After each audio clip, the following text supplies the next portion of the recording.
pertama akan saya sampaikan yaitu pengertian aset lancar. Aset lancar merupakan sumber daya atau klaim atas sumber daya yang langsung dapat diubah menjadi kas. Aset lancar adalah aset yang diharapkan akan dijual, ditagih atau digunakan dalam 1 tahun atau 1 siklus operasi. Nah, tergantung dari mana yang akan menjadi lebih panjang. Nah, selisih antara aset lancar dengan kewajiban lancar disebut dengan modal kerja. Perusahaan memerlukan modal kerja untuk beroperasi dengan efektif. Namun, modal kerja mahal karena akan menggunakan investasi yang paling menguntungkan. Setelah itu, banyak perusahaan berusaha meningkatkan profitabilitas dan arus kasnya dengan mengurangi investasi pada aset lancar melalui metode seperti pengelolaan, penjaminan kredit, dan penagihan yang efektif, serta persediaan yang tepat waktu. Lalu perusahaan lain berusaha untuk menandai aset lancar mereka dengan kewajiban lancar seperti utang dagang, sebagaimana usaha mengurangi modal kerja. Dan yang kedua itu kas dan setara kas. Kas dan setara kas itu kas yang merupakan aset yang paling liquid, mencakup mata uang, deposito, dana, money orders, dan cek. Terus setara kas tergolong aset yang sangat lancar. Investasi jangka pendek yang siap dikonfirmasi menjadi kas dan hampir jatuh tempo, sehingga risiko perubahan harga yang disebabkan pergerakan tingkat bunga minimal. Terus konsep likuidalitas penting dalam analisis laporan keuangan. Likuidalitas berupa jumlah kas atau setara kas yang dimiliki perusahaan dengan jumlah likuidalitas berarti jumlah kas atau serta kas yang dimiliki perusahaan dengan jumlah dalam waktu yang singkat. Selain memeriksa jumlah aset likuid untuk perusahaan, analisis juga harus mempertimbangkan hal berikut. 1. Sejauh mana setara kas diinvestasikan pada efek likuidalitas.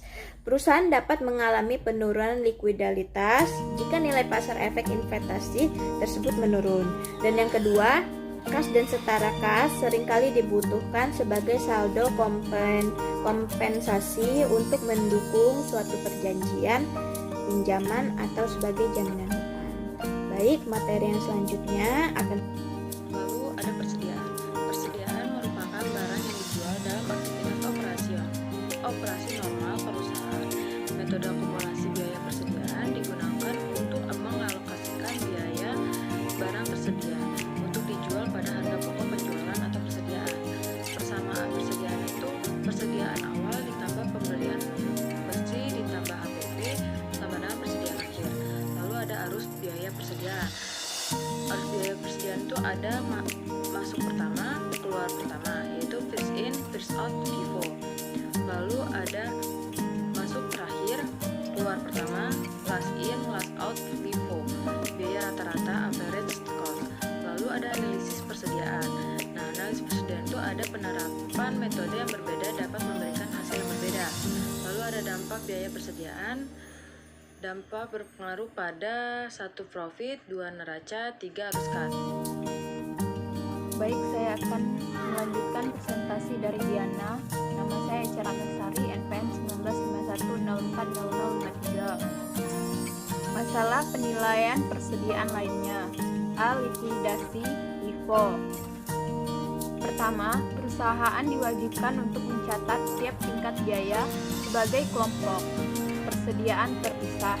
Kedua, saat terjadi kuantitas persediaan, perusahaan akan menggunakan lapisan biaya yang lebih awal untuk dikaitkan dengan harga jual saat ini.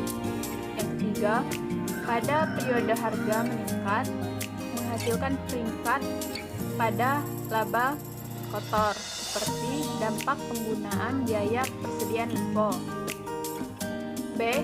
Penyajian kembali reassessment, analisis dari LIFO ke FIFO. Diperlukan 3 penyesuaian. Yang pertama, persediaan yang dilaporkan berdasarkan LIFO ditambah cadangan LIFO. Yang kedua, tambahan kewajiban pajak tanggungan ditambah cadangan LIFO X tarik pajak. Yang ketiga, saldo laba yang dilaporkan ditambah cadangan LIFO X 1 min tarik pajak. Yang keempat, saldo LIFO adalah jumlah di mana biaya saat ini melebihi biaya yang dilaporkan dari persediaan LIFO. Biaya persediaan perusahaan manufaktur dan dampak peningkatan produksi terdiri dari 3 komponen. Yang pertama, bahan baku atau bahan mentah, biaya dari bahan dasar yang digunakan untuk membuat produk. Yang kedua, tenaga kerja, biaya tenaga kerja langsung yang dibutuhkan untuk menyelesaikan produk jadi. Yang ketiga, overhead, biaya tidak langsung pada proses manufaktur seperti penyusutan peralatan manufaktur.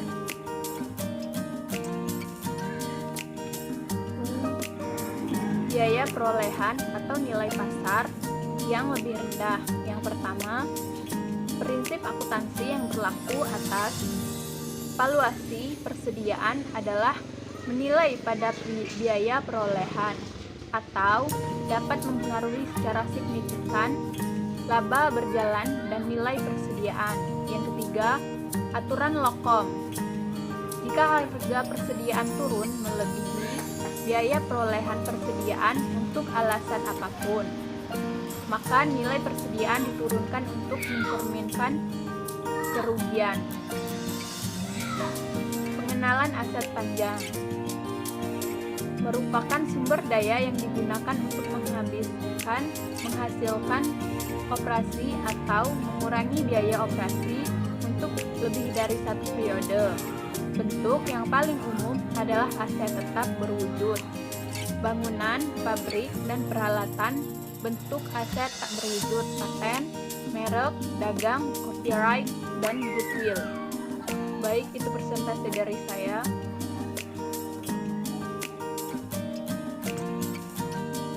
Assalamualaikum warahmatullahi wabarakatuh. Baik, di sini saya akan melanjutkan materinya, yakni dampak kapitalisasi terhadap laba. Kapitalisasi menumbuhkan pengakuan biaya, artinya kapitalisasi menghasilkan laba yang lebih tinggi selama periode akuisisi, namun lebih rendah pada periode berikutnya.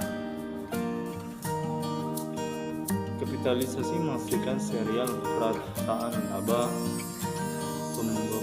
Pembebanan langsung menghasilkan serial laba yang lebih berfluktuasi. Sebaiknya alokasi biaya aset sepanjang periode manfaat menghasilkan angka laba aktual yang lebih stabil dan merupakan pengukuran kinerja perusahaan yang lebih berarti. 2. Dampak kapitalisasi terhadap tingkat pengembalian investasi. A. Kapitalisasi meningkatkan fluktuasi pengukuran laba dan rasio tingkat pengembalian investasi. B. Kapitalisasi memengaruhi laba maupun investasi dari rasio tingkat pengembalian investasi. C. Beban biaya aset menghasilkan basis investasi yang lebih rendah dan meningkatkan fluktuasi laba.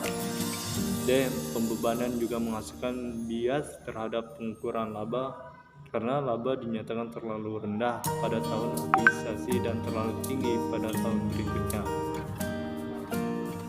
3. Dampak kapitalisasi terhadap rasio solvabilitas. A. Pembebanan biaya aset secara langsung. Rasio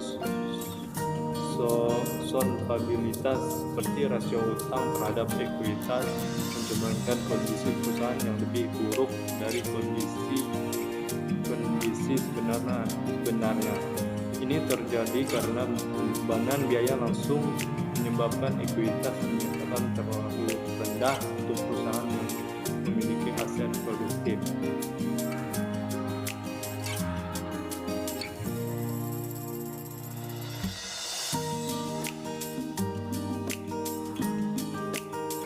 Dampak kapitalisasi terhadap arus kas operasi.